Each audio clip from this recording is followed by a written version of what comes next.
عیوب اور برائیوں پر پردہ ڈالنے والے ہیں. اللہ رب العزت کی بہت بڑی صفت ہے.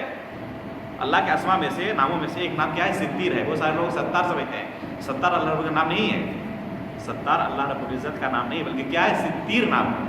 اس لیے اگر کوئی شخص نام رکھنا چاہے اپنے بیٹے کا تو عبدالستار نہ رکھے بلکہ عبدالستیر رکھے. ستار کوئی اللہ رب العزت کا نام نہیں ہے، ستیر نام ہے. ستیر کا معنی کیا ہے؟ گناہوں پر، عیوب پر پردہ ڈالنے والا. تو اللہ رب العزت ہمارے گناہوں پر پردہ ڈالنے والے ہیں.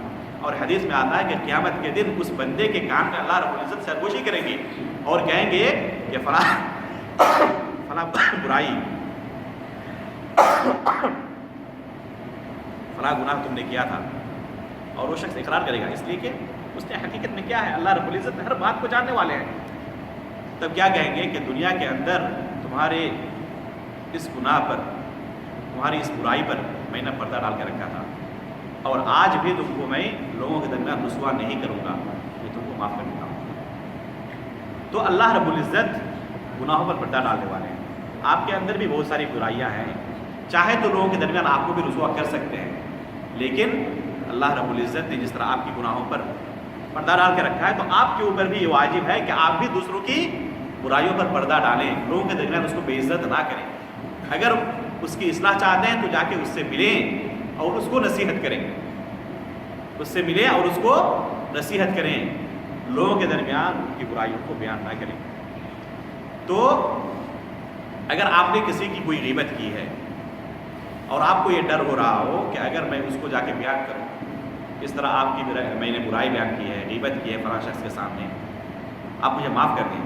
اگر آپ کو یہ ڈر ہو کہ اس کے سامنے اگر میں اس کی غیبت کا تذکرہ کروں تو معاملہ اور زیادہ بگڑنے کا اندیشہ ہے، وہ مجھے معاف تو نہیں کریں گے، الٹا اور معاملہ زیادہ بگڑ جائے گا. تو ایسی صورت میں کیا کرنی چاہیے؟ کیا کریں گے ایسی صورت میں؟ ایسی صورت میں کہا جاتا ہے کہ اس شخص کو نہ بتانا ہی زیادہ بہتر ہے. اس کی غیبت کے تعلق سے اس شخص کو نہ بتانا ہی زیادہ بہتر ہے، بلکہ کیا کریں، جس طرح اس کی برائی لوگوں کے سامنے انہوں نے بیان کی تھی اس سے کہیں زیادہ اس کی اچھائیاں بیان کریں لوگوں کے سامنے. جس طرح لوگوں کے دلوں میں اس کے تعلق سے انہوں نے نفرت کا بیج بویا تھا، محبت کے بیج بوئے، وہ لوگوں کے نزدیک، لوگوں کے درمیان محبوب بندہ ہو جائے. اور اللہ رب العزت سے اس کے لیے دعائیں کریں کہ اللہ اس کی جو دوسری برائیاں ہیں ان تمام برائیوں کو تو معاف فرما. اپنی دعاؤں کے اندر اس کو خصوصی طور پر یاد رکھے اور یہ دعا بھی کرتا رہے کہ اللہ اس کو یہ توفیق دے کہ اس کی جنہوں نے بھی برائی بیان کی ہو، غیبت کی ہو، تمام لوگوں کو معاف کر دیں.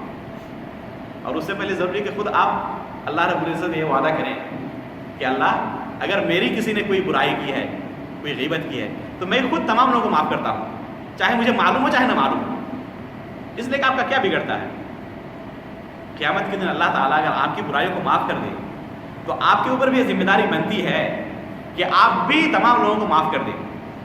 اس لیے میرے بھائیوں، عفو درگزر کرنے والوں کے تعلق سے اللہ رب العزت نے کافی تعریفیں کی ہیں. قرآن مجید کے اندر کافی تعریفیں کی ہیں جو لوگ اپنے بھائیوں کو معاف کر دیتے ہیں.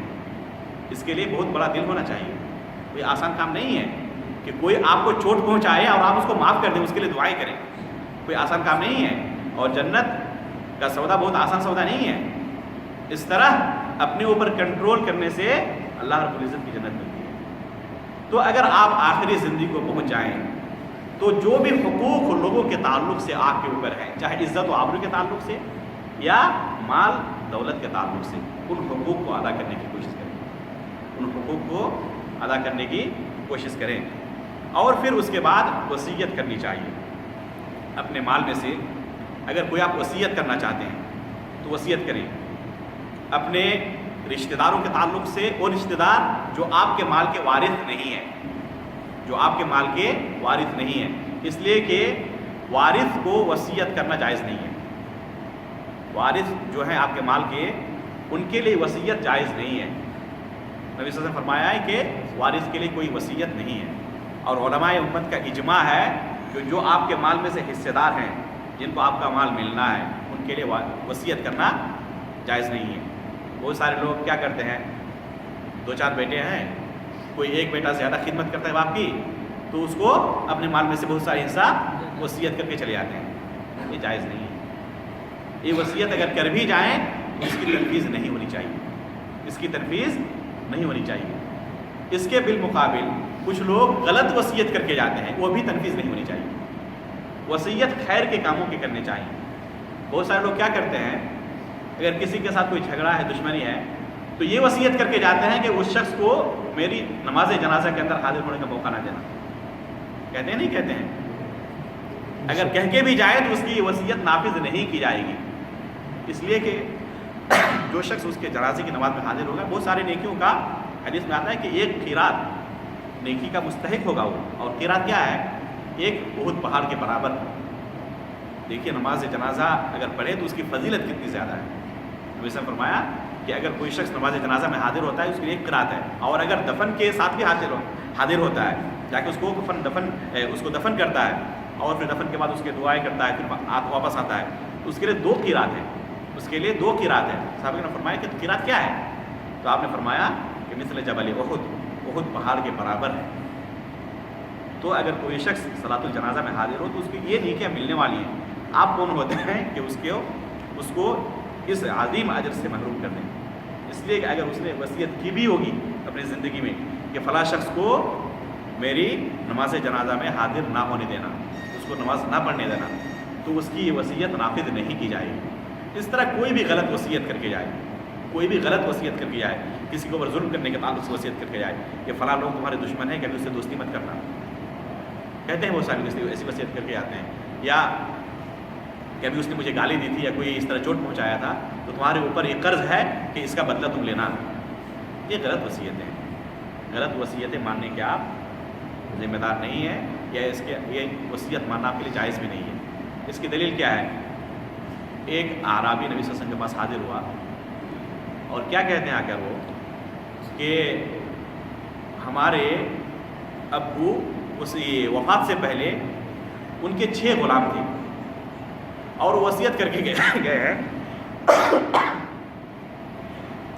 کہ میری وفات کے بعد یہ تمام کے تمام آزاد ہو جائیں گے۔ انہوں نے وصیت کی ہے کہ میری وفات کے بعد یہ تمام کے تمام لوگ آزاد ہیں، اور ان 6 غلاموں کے علاوہ ان کا کوئی مال نہیں تھا، صرف یہی 6 غلام ان کے کل اموال تھے، کل پونجی ان کی یہی تھی۔ نبی صلی اللہ علیہ وسلم تمام غلاموں کو بلائے 6 کو، پھر ان کے درمیان قرآن اندازی کی، جس سے قرآن اندازی کرنے کے جواز کا ثبوت ملتا ہے۔ تو آپ نے ان کے درمیان قرآن اندازی کی اور پھر 2 غلام کو ان میں سے آزاد کیا، اور باقی کو 4 کو غلام ہی باقی رکھا، اس لیے کہ یہ بال بچوں کے مال ہے، ان کی پونجی ہے۔ اس لیے 4 کو آپ نے ان کی وصیت کے مطابق ان کو آزاد نہیں کیا، بلکہ ان کو غلام ہی باقی رکھا، صرف 2 غلاموں کو آزاد کیا، اور فرمایا کہ ثلث مال سے زیادہ وصیت کرنا جائز نہیں ہے۔ تو اس سے یہ دوسرا مسئلہ نکلتا ہے، اگر وصیت کریں گے تو کتنا وصیت کریں گے؟ ثلث مال سے زیادہ نہ ہو۔ آپ کے پاس مثلا 6 روپے ہیں تو 2 روپے سے زیادہ آپ وصیت نہیں کر سکتے۔ ثلث ایک تہائی حصے سے زیادہ وصیت آپ نہیں کر سکتے۔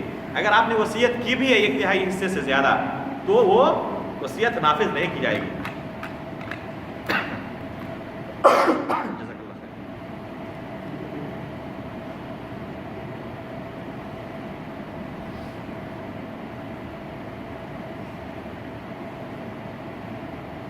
تو وصیت کر کے جانا چاہیے، خصوصاً جو نیک اعمال ہیں۔ مثلا آپ چاہتے ہیں کہ آپ کی وفات کے بعد کچھ ایسے مشروعات باقی رہے جس سے قبر کے اندر آپ کو نیکیاں ملتی رہیں، مثلا کسی مسجد کی تعمیر کرنا، کسی سڑک کی تعمیر کرنا، پانی کا کوئی بندوبست کر دینا لوگوں کے لیے، مسافروں کے لیے۔ تو آپ اگر چاہتے ہیں تو اپنے ثلث مال میں سے وصیت کر سکتے ہیں کہ فلاں جگہ مسجد تعمیر کر دینا، یا فلاں بچے کی کفالت، کوئی غریب بچہ اگر ہے پڑھ رہا ہے تو اس کی کفالت کرنا۔ اس طرح خیر کے کاموں کے اندر وصیت کرنے چاہیے۔ اور وقف اگر آپ کرنا چاہتے ہیں تو وقف بھی کر سکتے ہیں۔ اور وقف کہتے کس کو ہے؟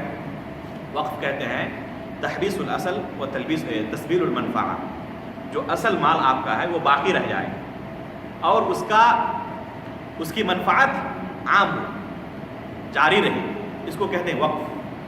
اور اگر کوئی ایسی چیز ہے جو اصل باقی نہ رہے اس کو وقف نہیں کہتے، اس کو پھر صدقہ کہتے ہیں۔ مثلا آپ نے ایک آم یا 10 کلو آم کہا کہ اس کو اللہ کے راستے وقف کر دینا، تو یہ وقف ہو سکتا ہے نہیں ہو سکتا؟ اس لیے کہ آم کھانے والی چیز ہے، جب کھائیں گے تو ختم ہو جائے گا، اس کو وقف نہیں کہا جاتا۔ وقف اس کو کہا جاتا ہے جو اصل مال باقی رہے اور اس کی جو منفعت ہے وہ منفعت جاری رہے۔ مثلا آپ نے کوئی مسجد تعمیر کر دی یا کوئی مہمان خانہ بنا دیا، تو یہ اصل باقی ہے، اصل باقی ہے اور اس کی منفعت جاری ہے، اس کو وقف کہتے ہیں۔ اور جس کی اصل ختم ہو جائے، یعنی جب اس سے فائدہ اٹھائیں گے تو ختم ہو جائے گا، اس کو وقف نہیں کہتے بلکہ اس کو صدقہ کہتے ہیں۔ تو آپ چاہیں تو صدقات بھی کر سکتے ہیں اور وقف بھی کر کے جانا چاہیے، اس لیے کہ وقف جو ہے اس کی نیکی ہمیشہ آپ کو آپ کے قبر میں ملتی رہے گی۔ اس لیے اگر کوئی شخص مرض الموت کی حالت میں پہنچ جائے تو یہ اس کے آداب ہیں، بہت سارے آداب آپ کے ذکر کیے گئے، تو یہ اس کے آداب ہیں جب کوئی شخص مرض الموت کی حالت میں پہنچ جائے۔ اس کے بعد جو لوگ حاضر ہیں ان کے ساتھ آپ دیکھ رہے ہیں کہ ایک شخص کی وفات ہو رہی ہے، تو آپ کے اوپر کیا ذمہ داری بنتی ہے؟ آپ کے اوپر ذمہ داری بنتی ہے کہ اس کے لیے دعائیں کریں، اس کے لیے دعائیں کریں اور لا الہ الا اللہ کی تلقین کریں، کلمہ شہادت کی تلقین کریں۔ اس لیے کہ نبی صلی اللہ علیہ وسلم فرماتے ہیں من کان آخر کلامہ لا الہ الا اللہ دخل الجنہ، جس کی آخری بات لا الہ الا اللہ ہوگی وہ شخص جنت میں داخل ہوگا۔ اس لیے اگر کوئی شخص آپ اس طرح پا رہے ہیں کہ اب اس کی آخری زندگی ہے تو ایسی حالت میں ان کو لا الہ الا اللہ کی تلقین کرنی چاہیے۔ تلقین کا مطلب کیا ہے؟ اس کو حکم دینا بھی کہ آپ لا الہ کہیں، اگر آپ کو لگ رہا ہے کہ انشاءاللہ میری اس حکم سے انشاءاللہ وہ عمل کریں گے۔ بسا اوقات ایسا ہوتا ہے کہ وہ چڑچڑا مزاج کا ہو جاتا ہے، کوئی بھی بات کہی جائے تو فوراً ناراض ہو جاتا ہے، انکار کر دیتا ہے۔ ایسی صورت میں حکم دینے سے پرہیز کرنا ہی اچھا ہے۔ ان کے قریب کیا کرنا چاہیے؟ تلقین کی صورت اس وقت یہ ہوگی کہ آپ خود پڑھیں لا الہ الا اللہ، تو اس کو یہ ہوش آئے گا کہ اب مجھے پڑھنے چاہیے، تاکہ وہ پڑھنے لگے۔ اگر آپ نے اس کو حکم دیا لا الہ پڑھنے کا اور اس کیفیت کی وجہ سے جو اس کے ساتھ پیش آئی ہے، بسا اوقات کسی کے ساتھ بیماری ایسی لمبی ہو جاتی ہے، چڑچڑا مزاج کا ہو جاتا ہے، کسی بھی چیز کو برداشت نہیں کرتا، کوئی اچھی بات بھی کہی جائے پھر بھی اس کو فوراً انکار کر دیتا ہے۔ تو آپ نے مثلاً اس حالت میں اس کو کہا کہ لا الہ کہو، اس نے انکار کر دیا کہ میں نہیں کہوں گا لا الہ الا اللہ، بہت سخت ہے یہ لا الہ کا انکار کرنا۔ اس کو ہم کافر تو نہیں کہتے اس حالت میں، لیکن پھر بھی بہت ہی سخت معاملہ اس کا ہے۔ اس لیے ایسے موقع پر حکم نہ دینا ہی اچھا ہے، بلکہ اس کے پاس جا کر کثرت سے اس کی آپ خود ورد کرتے رہیں، کثرت سے اس کا ورد کرتے رہیں، آپ خود پڑھتے رہیں، تاکہ اس کو لگے کہ ہاں مجھے پڑھنا چاہیے، لوگ مجھے یہ یاد دلا رہے ہیں کہ مجھے اس وقت لا الہ پڑھنا چاہیے۔ کچھ لوگ اس موقع پر سورہ یاسین پڑھنے کا اہتمام کرتے نہیں کرتے، اور ایک حدیث پیش کرتے ہیں لقن موتاکم یاسین، اس کا کیا حکم ہے؟ یہ عمل صحیح نہیں ہے۔ یہ حدیث جس پر بنا کر کے یہ عمل کیا جاتا ہے یہ حدیث صحیح نہیں ہے، یہ حدیث ضعیف ہے۔ صحیح حدیث کیا ہے؟ لقنوا موتاکم لا الہ الا اللہ، اپنے مردوں کو لا الہ الا اللہ کی تلقین کرو۔ سورہ یاسین والی حدیث صحیح نہیں ہے، اس لیے یہ عمل جو محتضر کے سامنے سورہ یاسین پڑھنے کا کیا جاتا ہے یہ عمل غلط ہے، یہ عمل جائز نہیں ہے۔ اس لیے صحیح طریقہ کیا ہے؟ لا الہ کی تلقین کرنا، سورہ یاسین پڑھنا نہیں۔ اس کے بعد آپ ان کے لیے دعائیں کرتے رہیں۔ جب اس کی وفات ہو جائے تو پہلا کام یہ کریں کہ اس کی آنکھوں کو بند کر دیں، ان کی آنکھوں کو بند کر دیں۔ ابو سلمہ رضی اللہ تعالیٰ عنہ کی وفات ہوئی تھی، نبی صلی اللہ علیہ وسلم جب ان کے پاس حاضر ہوئے تو دیکھیں کہ ان کی آنکھیں کھلی ہوئی ہیں۔ آپ نے فرمایا کہ جب کسی شخص کی وفات ہوتی ہے تو یہ آنکھیں روح کا پیچھا کرتی ہیں، روح کا پیچھا کرتی ہیں، اس لیے وفات کے بعد ان آنکھوں کو بند کر دو، وفات کے بعد ان آنکھوں کو بند کر دو اور فوراً بند کرنی چاہیے، اس لیے کہ اگر کچھ مدت ہو جائے تو پھر بند نہیں ہوتی آنکھیں، اور ڈراؤنی شکل بھی ہوتی ہے، وہ شکل بھی کافی ڈراؤنا ہوتا ہے، اس لیے فوراً جو اس کے پاس موجود ہوں آنکھوں کو بند کر دینی چاہیے۔ اس کے بعد اس کو کپڑے سے ڈھانپ دینا چاہیے، کپڑے سے ڈھانپ دینا چاہیے۔ اما عائشہ رضی اللہ تعالیٰ عنہ فرماتی ہیں کہ نبی کریم صلی اللہ علیہ وسلم کی جب وفات ہوئی تو آپ کو حبرہ چادر سے ڈھانپ دیا گیا، فوراً حبرہ چادر سے ڈھانپ دیا گیا. اور اس طرح یہ بھی جائز ہے کہ جو قریب رشتہ دار ہوں یا دوست و احباب ہوں وہ ان کی پیشانی پر بوسے لے سکتے ہیں. ان کی پیشانی پر بوسے لے سکتے ہیں. بوسہ لینا جائز ہے. خود نبی کریم صلی اللہ علیہ وسلم نے عثمان بن مظعون رضی اللہ عنہ جب وفات ہوئی تو ان کے پاس حاضر ہوئے اور ان کا بوسہ لیا. خود نبی کریم صلی اللہ علیہ وسلم کی جو وفات ہوئی تھی تو ابوبکر صدیق رضی اللہ تعالیٰ عنہ کو خبر دی گئی کہ نبی صلی اللہ علیہ وسلم اس دنیا سے جا چکے ہیں. وہ آئے اور دو آنکھوں کے درمیان پیشانی پر آ کے بوسہ لیا. اور پھر وہ جو مشہور بات ان کی ہے کہ آپ کے اوپر اللہ رب العزت نے فقط ایک موت طاری کی ہے, دوسری مرتبہ موت مرنے والے نہیں ہیں. تو آنکھوں کے درمیان پیشانی کا بوسہ لینا یہ بھی جائز طریقہ ہے. پیشانی پر بوسہ لے سکتے ہیں, جائز ہے. اس کے بعد اس کے بدن کو جب آپ ڈھانپیں کپڑے سے, چادر سے, تو پورے بدن کو ڈھانپ دیں. پورے بدن کو ڈھانپ دیں. ایسا نہیں کہ کچھ حصہ کھلا چھوڑ دیں, پیر کا حصہ یا سر کی طرف چہرے کا حصہ کھلا چھوڑ دیں. یہ طریقہ صحیح نہیں ہے. الا کہ آپ کے پاس اگر ایسی صورتحال پیش ہو کہ چادر کم پڑ رہا ہو, چادر کم پڑ رہا ہو تو یہ الگ بات ہے. ورنہ اگر چادر موجود ہے تو پورے بدن کو ڈھانپنا چاہیے. الا کہ اگر وہ شخص محرم ہو, حالت احرام کے اندر ہو, حالت احرام میں اگر ہو تو سر اور منہ کیا کرنا چاہیے؟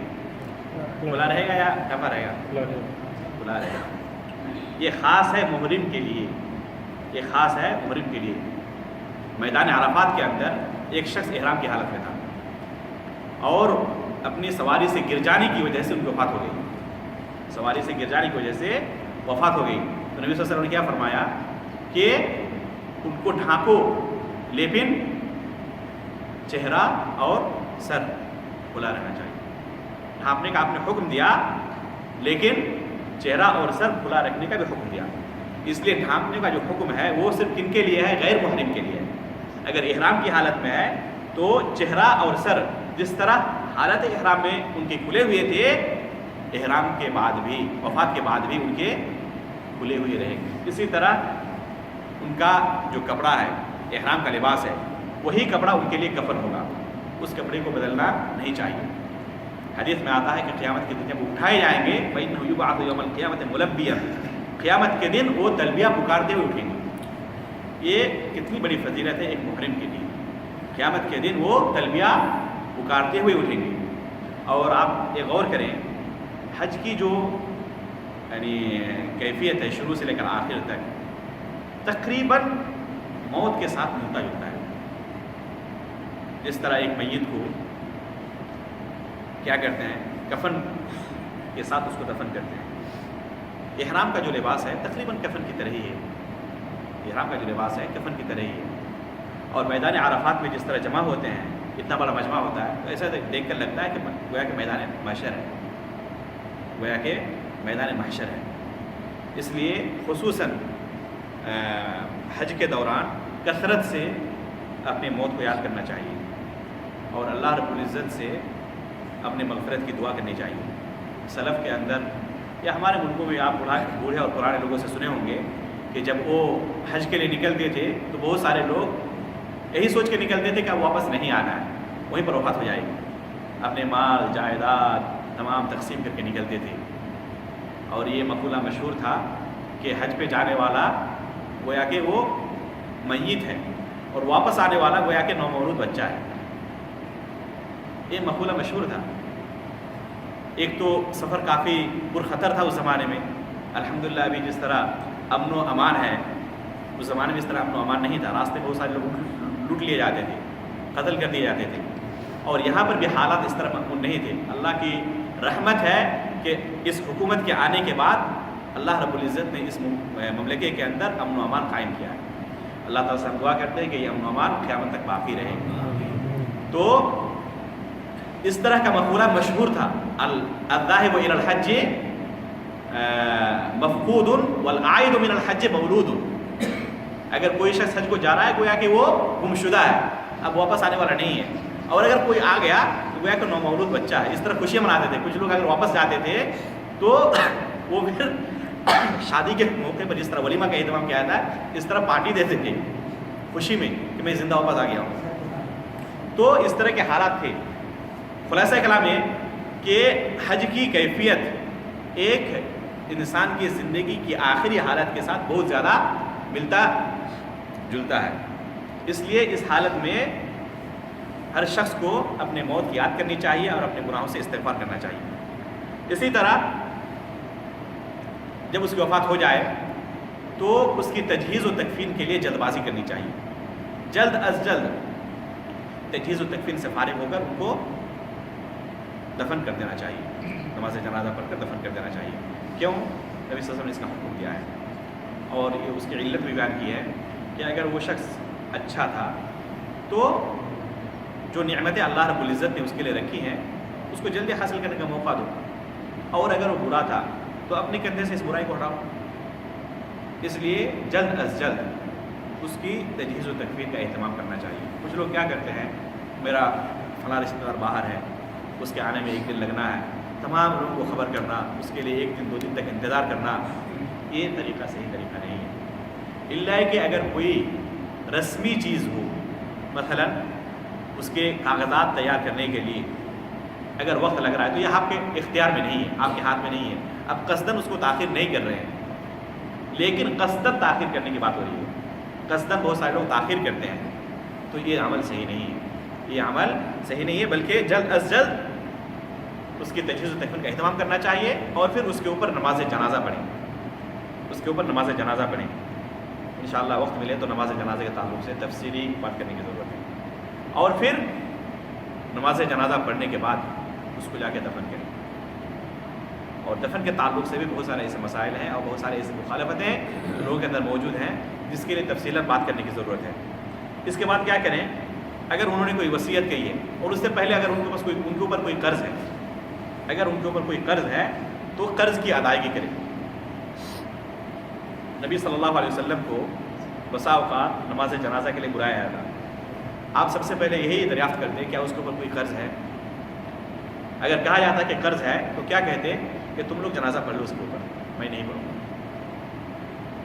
میرے بھائیوں, قرض کا معاملہ کافی سخت ہے. حدیث میں آتا ہے کہ جس کے اوپر قرض ہو تو اس کا روح معلق ہوتا ہے, اس کا روح معلق ہوتا ہے آسمان و زمین کے درمیان. اس لیے اگر کسی سے آپ نے قرض لیا ہے تو پہلی بات تو اس کو یہ کہہ دیں کہ اگر وفات ہو جائے تو طلب کر لینا میرے ورثہ سے, اور ورثہ کو بھی یہ وصیت کر کے جائیں کہ اگر کوئی شخص میرے تعلق سے کسی حق کا مطالبہ کرے تو اس کو تم اس کو حق ادا کر دینا. تو سب سے پہلے اس کے اوپر جو قرض ہے لوگوں کے درمیان اعلان بھی کرنا چاہیے. ہو سکتا ہے کہ آپ کو پتہ نہ ہو, اس نے کسی سے قرض لیا ہو اور آپ کو اس کا علم نہ ہو. اگر کوئی دعوے دار ہوا تو اور اس کے پاس دلیل بھی ہے کہ ہاں اس شخص نے مجھ سے قرض لیا تھا, تو ان کا قرض ادا کرنا ضروری ہے, ان کا قرض ادا کرنا ضروری ہے. ایک مرتبہ کا واقعہ ہے, ایک شخص کی وفات ہوئی, نبی کریم صلی اللہ علیہ وسلم کو بلایا گیا نماز جنازہ کے لیے. آپ نے یہی پہلے سوال کیا اس کو کوئی قرض تو نہیں ہے, تو کہا گیا کہ ہاں اس پر قرض ہے, کچھ دینار انہوں نے قرض لیا ہوتا. تو آپ نے فرمایا کہ تم لوگ جنازہ پڑھ لو, میں جنازہ نہیں پڑھتا اس کے اوپر. ابو قتادہ رضی اللہ تعالیٰ عنہ انہوں نے ذمہ داری لی اپنے اوپر, انہوں نے اپنے اوپر ذمہ داری لی کہ اللہ کے رسول آپ جنازہ پڑھائیے, میں اپنے اوپر ذمہ داری لیتا ہوں, انشاءاللہ اس کا قرض میں خود ادا کروں گا. تب آپ نے اس کی نماز جنازہ پڑھائی. حدیث میں آتا ہے کہ پھر آئندہ کل ان سے ملاقات ہوئی ابو قتادہ رضی اللہ تعالیٰ عنہ سے. تو سب سے پہلا سوال نبی صلی اللہ علیہ وسلم یہی کیا کہ ابھی تک تم نے قرض ادا کیا نہیں کیا ہے. تو انہوں نے کہا کہ ہاں اللہ کے رسول میں نے ان کا قرض ادا کر دیا ہے. تو آپ نے فرمایا کہ اب اس کے چمڑے کو ٹھنڈک پہنچی ہے, یعنی جب تک تم نے اس کا قرض ادا نہیں کیا تھا تب تک وہ اطمینان کی حالت میں اپنی قبر کے اندر نہیں تھی. اس لیے میرے بھائیوں, قرض کا معاملہ اتنا آسان نہیں ہے. اگر اس کے اوپر قرض ہے تو سب سے پہلے اس قرض کی ادائیگی ضروری ہے. اس کے بعد اگر اس نے کوئی وصیت کی ہے, اگر اس نے کوئی وصیت کی ہے, اور وصیت کے تعلق سے بات کچھ بیان کی گئی آپ کے سامنے کہ کن وصیتوں کو نافذ کرنا ہے, کن وصیتوں کو نافذ نہیں کرنا ہے. اگر خیر کی وصیتیں ہیں, بھلائی کی وصیتیں کی ہیں, تو ان وصیتوں کو نافذ کرنا ضروری ہے. اور اگر کوئی برے کام کی وصیت کی ہے یا کسی ایسے کام کی وصیت کی ہے جو شرعاً نافذ کرنا جائز نہ ہو، مثلاً کون مثال دے گا؟ اوے نے ذکر کیا تھا کوئی ایسی وصیت جیسے میرے جنازے میں نہ آئے، جی جیسے یہ میں منہ نہ دیکھے جنازے میں نہ آئے. جی مثلاً مائے نے یہ غلط وصیت ہے. مثلاً اگر کوئی وصیت کر کے جائے کہ فلاں شخص کو میری نماز جنازہ میں حاضر ہونے کا موقع نہ دینا، تو اس طرح کی وصیت نافذ نہیں کی جائیں گی. یا پھر اگر اپنے ثلث مال سے زیادہ وصیت کر کے جائے، ثلث مال سے زیادہ ان کا جو مال تھا اس مال میں 1/3 سے زیادہ وصیت کر دے، تو یہ وصیت بھی نافذ نہیں کی جائے گی. یا پھر اپنے وارثین کو وصیت کر کے جائے، جو ان کے مال کے وارث ہیں، جن کو ان کی وفات کے بعد ان کا مال ملنا ہے، اگر ان کو وصیت کر کے جائے تو یہ وصیت بھی نافذ نہیں کی جائے گی. تو ان کی وصیت کی تنفیذ کریں. بہت سارے لوگ وصیت کی تنفیذ نہیں کرتے ہیں اور کہتے ہیں کہ انہوں نے وصیت کی تھی، اب مال ہمارا ہے تو ہم اپنے مال میں سے وہ کسی کو دینے والے نہیں ہیں. یہ بچے گنہگار ہوں گے. اگر انہوں نے وصیت کی تنفیذ نہیں کی ہے اور انہوں نے کوئی جائز وصیت کی ہے، مثلاً ثلث مال سے کم وصیت کی ہے، ایسے لوگوں کو وصیت کی ہے جن کو شرعاً دینا جائز ہے، یا کوئی وقف انہوں نے کی ہے اور ثلث مال سے کم پڑ رہا ہے وہ، تو ایسی وصیتوں کو نافذ کرنا بچوں پر واجب اور ضروری ہے. اگر بچے وصیت کو نافذ نہ کریں تو گنہگار ہوں گے. وصیت کو نافذ نہ کریں تو ایسی صورت میں گنہگار ہوں گے.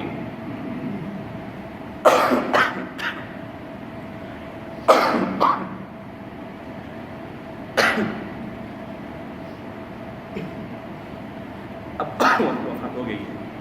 وفات ہونے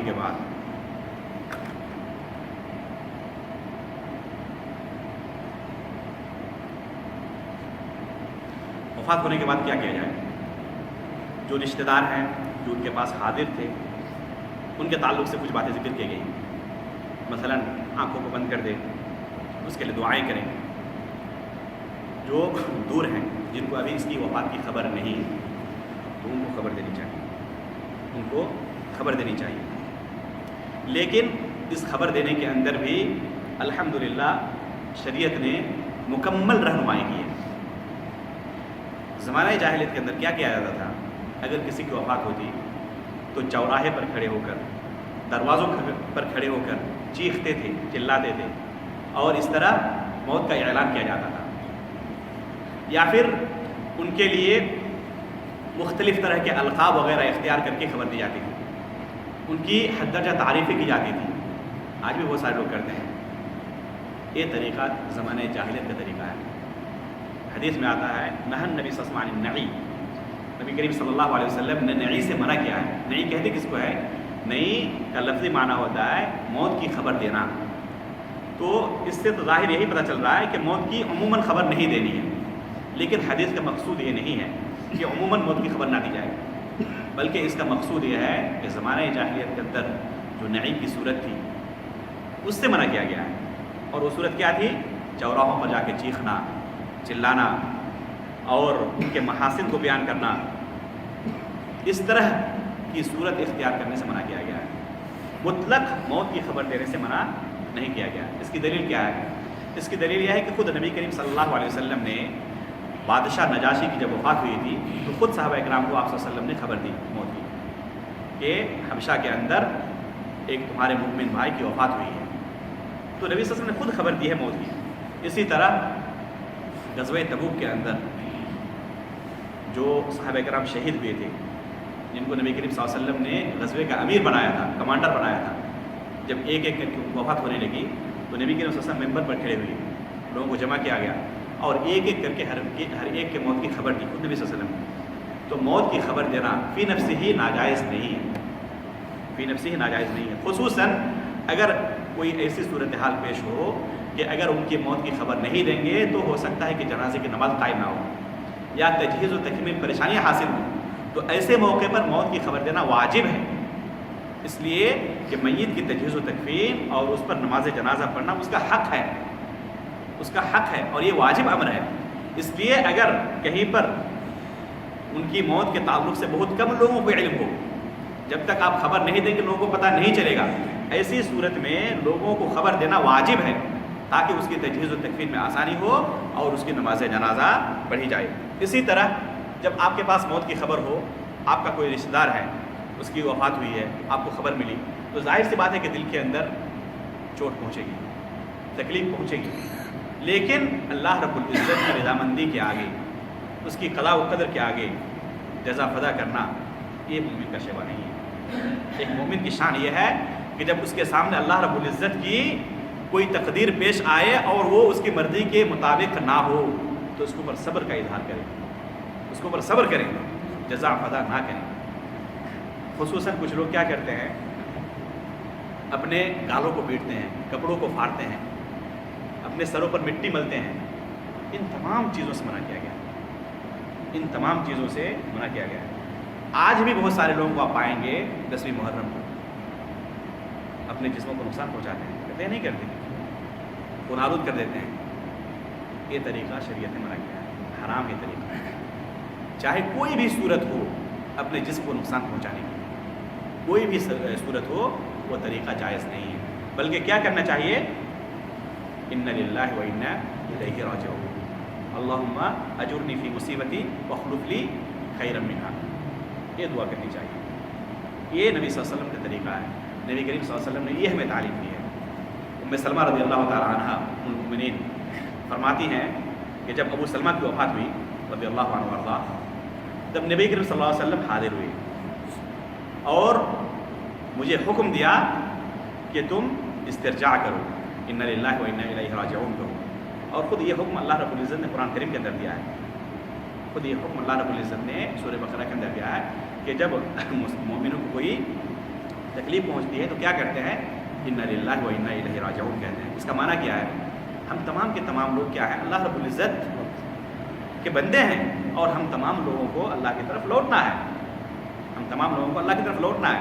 اس کے اندر خود اس بات کی یاد دہانی ہے کہ ہمیں بھی ایک دن مرنا ہے اور اللہ رب العزت کے پاس حاضر ہو کر اپنے اعمال کا حساب دینا ہے۔ اس کے بعد کیا کہیں، نبی صلی اللہ علیہ وسلم کو کیا سکھایا کہ اللہم اجرنی فی مصیبتی واخلف لی خیرا منہا کرو۔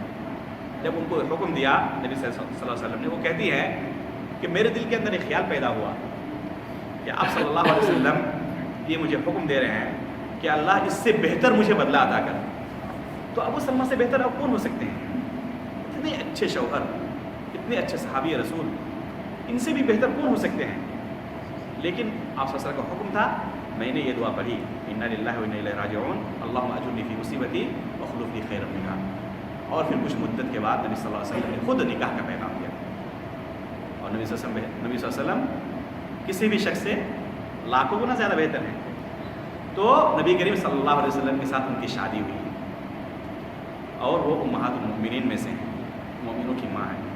اس لیے جب کسی شخص کو موت کی خبر پہنچے تو جزا فضا نہیں کرنی چاہیے، اللہ رب العزت کی تقدیر پر صبر کا اظہار کرنا چاہیے۔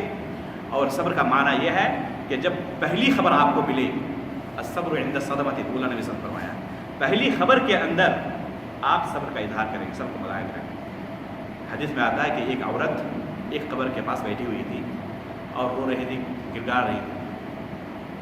نبی کریم صلی اللہ علیہ وسلم کا مرور ہوا وہاں سے، آپ نے ان کو حکم دیا کہ صبر کرو۔ تو وہ کہتی ہے کہ آپ کو پتہ نہیں ہے کہ کن کی وفات ہوئی ہے، وہ میرے بچے تھے، لخت جگر تھے، پریشانی مجھ کو حاصل ہوئی ہے، آپ کو تکلیف کا کیا احساس ہونے والا ہے، آپ جائیے۔ نبی صلی اللہ علیہ وسلم نے اس کے ساتھ اور کچھ بات نہیں کی، اس لیے کہ وہ حالت ایسی نہیں کہ اس کے ساتھ نقاش کی جائے، زیادہ سے زیادہ ان کو حق بات کی آپ رہنمائی کر دیں۔ ایسے موقع پر کسی سے بحث و مباحثہ کرنا صحیح نہیں ہوتا۔ نبی صلی اللہ علیہ وسلم چلے گئے، ایک صحابی آئے اور فرمایا کہ تم کو پتہ ہے کہ کس کے ساتھ تم نے بات کی ہے؟ کہتے ہیں مجھے نہیں معلوم۔ نبی صلی اللہ علیہ وسلم ہے، فوراً وہاں سے بھاگی اور نبی کریم صلی اللہ علیہ وسلم کے دروازے پر جا کے پہنچتی ہے۔ فرماتی ہے کہ کوئی گیٹ مین نہیں تھا، کوئی حارس نہیں تھا دروازے پر، میں فوراً گئی اور کہنے لگی کہ اللہ کے رسول مجھے معاف کر دیں، میں نہیں پہچانتی تھی آپ کو، اب میں صبر کر رہی ہوں۔ تو نبی صلی اللہ علیہ وسلم کیا فرماتے ہیں، الصبر عند الصدمۃ الاولی، جب پہلی چوٹ پہنچے اس وقت صبر کا اظہار کرنا، یہ صبر ہے، ورنہ ایک مدت کے بعد ہر ایک کو صبر آنی ہی ہے۔ ہر ایک جو بھی تھوڑی عمر دراز ہو گئے ہوں تو بہت سارے لوگ ایسے ہوں گے جن کے والدین گزر چکے ہوں گے یا اور بہت سارے رشتہ دار گزر چکے ہوں گے. اب وہ صبر کر رہے ہیں. اگر اس وقت ان کو پوچھا جاتا تو ہو سکتا ہے کہ وہ اس حالت کو بیان نہیں کر سکتے تھے. ابھی ان کو پوچھیں 10 سال بعد 12 سال بعد ایک دم ہنستے کھیلتے بیان کرتے ہیں کس طرح ہوا اس طرح فلاں جگہ ہم لے گئے ہاسپٹل لے گئے یہاں جگہ داخل کرایا تمام چیزیں وہ بیان کرتے ہیں. اب ان کو چوٹ نہیں پہنچتی تو ایک مدت کے بعد صبر آنی ہی آنی ہے. اس کو صبر نہیں کہتے, اس کی فضیلت نہیں ہے. جس صبر کی فضیلت ہے وہ کیا ہے, پہلی مرتبہ جب آپ کو چوٹ پہنچے تو اس وقت آپ صبر کا اظہار کریں. اس موقع پر میں ایک بہت بہترین قصہ اسی زمانے کا میں بیان کر دینا مناسب سمجھتا ہوں. آپ لوگ علامہ صفی الرحمن مبارک رحمۃ اللہ علیہ کو جانتے ہیں, انشاءاللہ جانتے ہوں. ان کا ایک قصہ سنیے کس طرح صبر کیا جاتا ہے. ان کے لڑکے سے میں نے ایک قصہ سنا ہے. ان کے لڑکے سے ایک قصہ سنا ہے ڈاکٹر طارق صاحب سے. فرماتے ہیں کہ والد صاحب موجود تھے مدینے کے اندر اور ان کی عادت تھی کہ جب کھانے پہ ہم بیٹھتے تھے تو 2-4 منٹ تک ہم لوگوں کو قصے کہانیاں سناتے تھے بچوں کا دل بہلانے کے لیے. تو ایک دن وہ جب ہم کھانے پر بیٹھے تو کہہ رہے ہیں کہ آج میں تم لوگوں کو ایک قصہ سنانے والا ہوں. اس کے بعد ہم لوگوں سے کافی ہنسی مذاق سے انہوں نے باتیں کی اور موت کے تعلق سے کافی نصیحتیں کی. اس کے بعد آخر میں کہہ رہے ہیں کہ ابھی خبر آئی ہے اور یہ خبر ان کو تقریباً 1 ہفتے پہلے پہنچی تھی. اس زمانے میں اس طرح اتصال نہیں تھا, فون کا زمانہ نہیں تھا. تو ان کو گھر سے خط آیا تھا کہ آپ کے والد کی وفات ہو چکی ہے.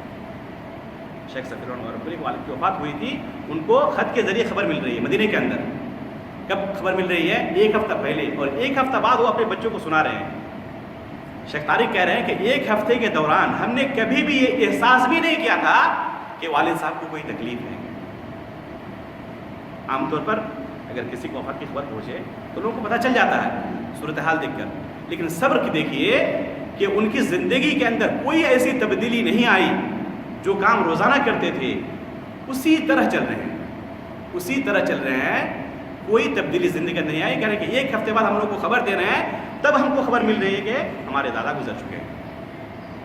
تو یہ ہے صبر, اپنے نفس پر کنٹرول کرنا, اس کو کہتے ہیں صبر. ایک دوسرا قصہ میرے استاد شیخ ابوالقاسم مدنی کا کہتے ہیں کہ جس دن ان کے والدہ کی وفات ہوئی تھی اسی دن ان کو جمعہ کا خطبہ دینا تھا. اور وہ اس وقت اس میں مستشفیٰ میں کافی مشغول تھے اور جمعہ سے کچھ پہلے ان کی والدہ کی وفات ہوئی. تب لوگوں نے کہا کہ اس وقت وہ خطبہ نہیں دے سکتے ابھی جو ان کی حالت ہے.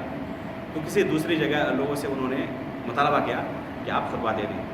جب ان کو خبر ملی کہ نہیں کوئی بات نہیں, کوئی بات نہیں ہے, انشاءاللہ میں خطبہ دینے والا ہوں. پھر انہوں نے خطبہ بھی دیا. دوسرے دن جامعہ کے اندر بچے یہ سوچ رہے تھے, جمعہ تھا, دوسرے دن سنیچر ہے, پڑھائی ہونی ہے. تو جامعہ کے اندر بچے یہ سوچ رہے تھے کہ آج چھٹی ہونے والی ہے. جامعہ کے ایک استاذ کے والدہ کی وفات ہوئی ہے تو وہ تو آج نہیں آ سکتے پڑھانے کے لیے اور جامعہ کے اندر چھٹی ہو جائے گی. دوسرے لوگ بھی یہ سوچ رہے تھے. جب وہ پڑھانے کے لیے صبح آئے ہیں تو دیکھ رہے ہیں کہ بچے کلاس میں موجود نہیں ہیں. کہہ رہے ہیں کیا بات ہے, آج کوئی بچے کلاس میں موجود نہیں ہیں. کہہ رہے ہیں کہ آج یہ بچے سوچ رہے ہیں کہ چھٹی ہوگی. دوسرے اساتذہ بھی بہت سارے نہیں آئے تھے. کہہ رہے ہیں کہ میرے والدہ کی وفات ہوئی ہے, میں خود پڑھانے کے لیے آیا ہوں, تو دوسروں کی کیا مجھ سے زیادہ تکلیف ہوئی ہے. تو یہ ہے صبر کا پیمانہ میرے بھائی. اس وجہ سے آپ کا کوئی کام رکنا نہیں چاہیے. جو معاملات زندگی وفات سے پہلے تھی اس کے اندر تبدیلی نہیں ہونی چاہیے. اور بہت سارے لوگ مہینوں تک سوگ مناتے ہیں, یہاں تک کہ کچھ لوگ ایسے ہیں جو امام حسین رضی اللہ تعالیٰ عنہ کا اس زمانے تک سوگ مناتے رہتے ہیں. حالانکہ حدیث میں آتا ہے کہ سوگ منانے کی مدت کتنی ہے؟ 3 دن ہے. کن کے لیے؟ اس مسئلے کے اندر بہت سارے لوگوں کو غلط فہمیاں ہیں. یہ سوچتے ہیں کہ سوگ منانے کی مدت جو 3 دن کے لیے ہے وہ سب کے لیے ہے, یہ صرف عورتوں کے لیے ہے. مردوں کے لیے سوگ منانا 1 سیکنڈ کے لیے بھی جائز نہیں ہے. گرچہ آپ کے والد کی وفات ہوئی ہو, آپ کی بچی کی وفات ہوئی ہو, سوگ منانا فقط اور فقط عورتوں کا حکم ہے. نبی کریم فرماتے ہیں کہ کسی بھی عورت کے لیے جائز نہیں ہے کہ وہ جو ایمان رکھتی ہو اللہ رب العزت پر اور یوم آخرت پر, کہ وہ کسی پر 3 دن سے زیادہ سوگ منائیں. الا کہ اس کے شوہر کی وفات ہو تو وہ 4 مہینے 10 دن سوگ منائے گی. ایک عورت صرف 3 دن سوگ منا سکتی ہے. اگر اس کے کسی قریبی رشتہ دار کی وفات ہوئی ہو تو 3 دن تک، اور اگر صرف شوہر کی وفات ہو تب 4 مہینے 10 دن تک۔ مردوں کا تک جہاں تک معاملہ ہے تو اس کے لیے 1 سیکنڈ بھی نہیں ہے سوگ منانے کا حکم۔ کہیں پر بھی مردوں کے تعلق سے سوگ منانے کا کوئی تذکرہ نہیں ملتا یا اس کی کوئی دلیل نہیں ملتی۔ شیخ عبدالباری فتح اللہ المدنی حفظہ اللہ سے، جو ریاض کے اندر پروفیسر ہیں جامعہ الملک سعود کے اندر، یہی مسئلہ ہم لوگوں نے پوچھا تھا کہ کیا مردوں کے لیے سوگ منانے کا کوئی مسئلہ ہے، جائز ہے ان کے لیے؟ تو شیخ نے ہم لوگوں کو یہی جواب دیا کہ کوئی ایسی حدیث نہیں ملتی، کوئی ایسی دلیل نہیں ملتی جس میں مردوں کے لیے سوگ منانا جائز ہو۔ صرف اور صرف سوگ منانے کی جہاں تک بات آئی ہے وہ عورتوں کے سلسلے میں آئی ہے۔ اس لیے میرے بھائیوں، اور سوگ منانے کی کیفیت کیا ہوگی؟ سوگ منانے کی کیفیت یہ ہے کہ زینت کے جو لباس ہیں یا زینت کے جو طریقے ہیں ان طریقوں کو چھوڑ دینا۔ سوگ منانے کا معنی یہ نہیں ہے کہ اپنے گالوں کو پیٹیں، اپنے گریبان کو چاک کریں، اپنے سر پر مٹی ملیں اور اس طرح واویلا مچائیں۔ یہ طریقہ نہیں ہے سوگ منانے کا۔ اس کو نوحہ کہا گیا ہے، اور نبی کریم صلی اللہ علیہ وسلم نے نوحہ خانی سے منع کیا ہے۔ نبی کریم صلی اللہ علیہ وسلم نے نوحہ خانی سے منع کیا ہے۔ اس لیے صرف زینت کے جو ساز و سامان ہیں ان کو وہ چھوڑ سکتی ہیں۔ اگر کوئی قریبی رشتہ دار ہو تو 3 دن تک، اور شوہر ہو تو 4 مہینہ 10 دن تک۔ اور اگر شوہر ہے تو اس عورت کو چاہیے کہ اپنے شوہر کے گھر میں ہی رہیں، اپنے شوہر کے گھر میں ہی 4 مہینہ 10 دن تک سوگ منائیں۔